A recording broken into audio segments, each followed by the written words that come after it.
Bhojpuri industry में पहली बार पवन सिंह के एक लाइव कंसर्ट के बारे में जब मैंने अपने मेन वाले चैनल पे एक वीडियो की जानकारी दी कि पवन सिंह का बहुत जल्द एक ऐसा शो देखने को मिलने वाला है। प्रोसेस वाइज मैंने करके समझाया। हमें बहुत सारे लोगों का पूछना है, बहुत लोग मैसेज भी किए कि क्या पवन सिंह के साथ कोई और बॉलीवुड एक्टर नजर आने वाले हैं या फिर भोजपुरी से कोई और जाने वाला है। तो चलिए इस वीडियो में देख लेंगे। उससे पहले जरूर चैनल को सब्सक्राइब कर लेना। तो एक बार शॉर्ट्स में एज ए समरी देख लेते हैं कितने तारीख को पवन सिंह नजर आने वाला, क्या कुछ होने वाला है। तो देखो 29 दिसंबर को होने वाला है जमशेदपुर में शाम 4 बजे, जहाँ पे टिकट की प्राइस 499 से लेकर 4999 तक रखा गया है, यानी कि 500 से लेकर 5000 तक, गोल्ड से लेकर वीवीआईपी तक। और टिकट की बुकिंग कैसे करनी है, जिन भी लोगों को पता नहीं है उस वीडियो को देखे नहीं है, वीडियो डिस्क्रिप्शन में लिंक डाल देंगे, तो वहां पे जाकर पूरा वीडियो देख लेना, प्रोसेस समझ लेना, कैसे पेमेंट करना है और कैसे पहुंचना है। और बाकी इस वीडियो का मेन टॉपिक ये था कि कितने सारे लोग पहुंचने वाले, पवन सिंह के साथ और भी लोग नजर आएंगे या नहीं। तो देखो पवन सिंह उस दिन एक ही दिन नजर आने वाले हैं 29 तारीख को। बाकी 26 या 27 से लेकर 31 दिसंबर तक होने वाला है, यानी न्यू ईयर तक का पूरा शो बुक है।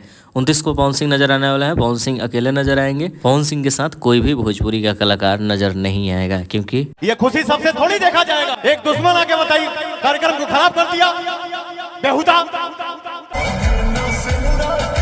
खैर मस्ती से हटकर आप सब में कौन कौन जाएगा कमेंट बॉक्स में लिख देना, और वहां पे पहुंचना तो खैर कांटेक्ट में रहना। बाकी वीडियो डिस्क्रिप्शन में इंस्टाग्राम का लिंक डाल देंगे, तो वहां मैसेज जरूर करना।